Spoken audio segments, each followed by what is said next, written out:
Bismillahirrahmanirrahim. Assalamualaikum warahmatullahi wabarakatuh. Saya atas nama Muhammad Iksan Arianto akan menjelaskan tentang 5 pendekatan dalam menjelaskan Islam. Nah, jadi ada 5 pendekatan-pendekatan agar kiranya kita dapat menjelaskan Islam kepada masyarakat atau kepada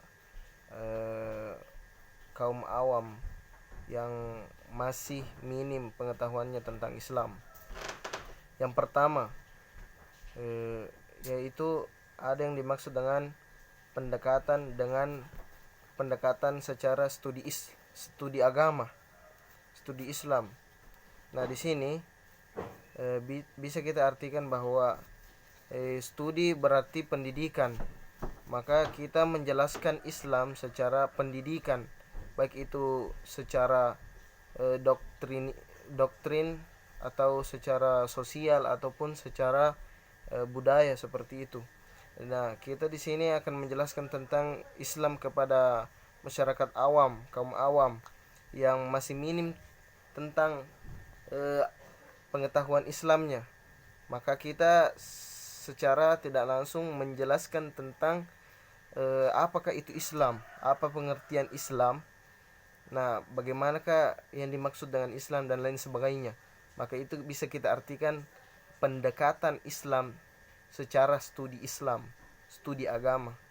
Itulah yang pertama, pendekatan yang pertama. Pendekatan yang kedua, ada yang dimaksud dengan pendekatan secara teologi normatif. Nah, bisa kita artikan bahwa teologi secara umum itu berarti ilmu yang mempelajari segala sesuatu yang berkaitan dengan agama, berkaitan dengan keberagaman atau ketuhanan dan lain sebagainya, beragama. Nah, sedangkan normatif adalah bisa kita artikan secara umum berpegang teguh kepada suatu aturan dan lain sebagainya. Nah, bisa kita artikan di sini bahwa ketika kita menjelaskan Islam secara teologi normatif, maka kita menjelaskan Islam itu secara atau pemaparan kita menjelaskan bagaimana kebaikan dan keburukan berdasar Islam. Bagaimana kita menjalankan kebaikan itu secara Islam seperti itu. Maka itulah merupakan teologi normatif.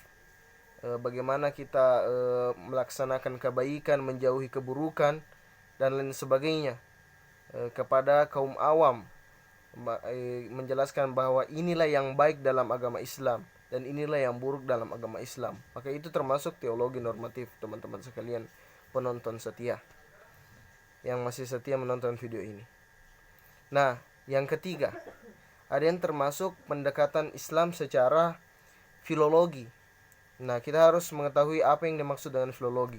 Filologi adalah mempelajari sumber-sumber sejarah secara tertulis atau sumber-sumber sejarah yang ditulis atau ada bukti tulis seperti itu, teman-teman sekalian. Manakah yang termasuk di sini? Bagaimana cara kita menjelaskannya? Nah, jika ada kaum awam, kita ambil lagi contohnya kaum awam yang masih minim pengetahuan Islamnya. Nah, kita menjelaskan secara bukti tulis.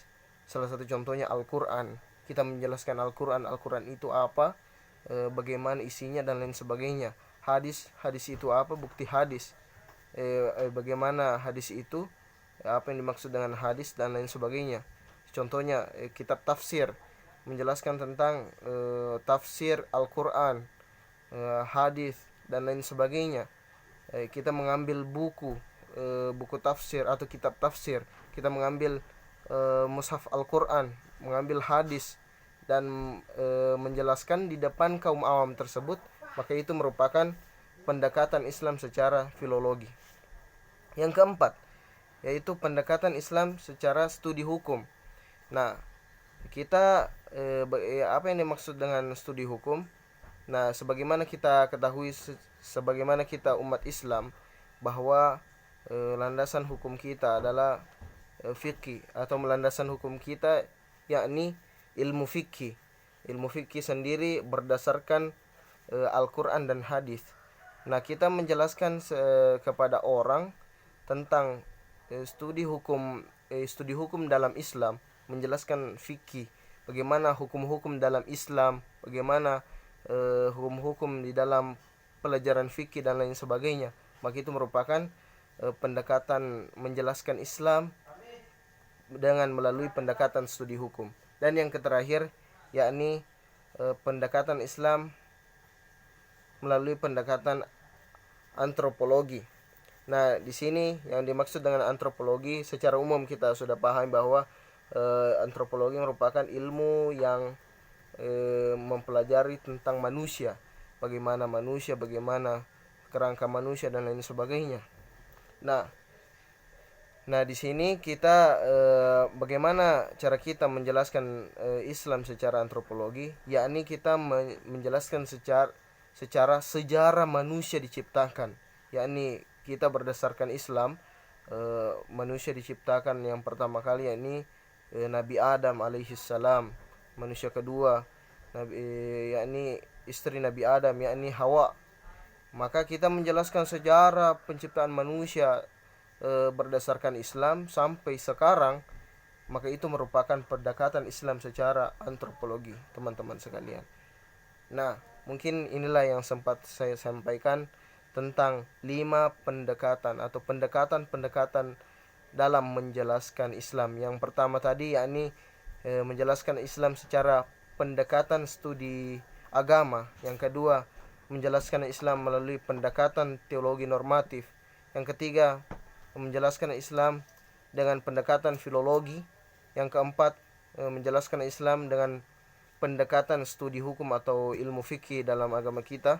Dan yang kelima yang dari itu menjelaskan Islam secara antropologi, teman-teman sekalian yang dirahmati Allah Subhanahu wa taala.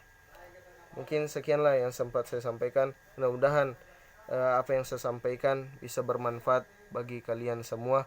Minta maaf jika ada salah-salah kata, mungkin ada kesalahan dari penjelasan saya atau minimnya pengetahuan saya tentang materi ini. Dan saya terima kasih banyak jika ada yang masih setia menonton video ini. Wabillahi taufiq wassadah. Wassalamualaikum warahmatullahi wabarakatuh.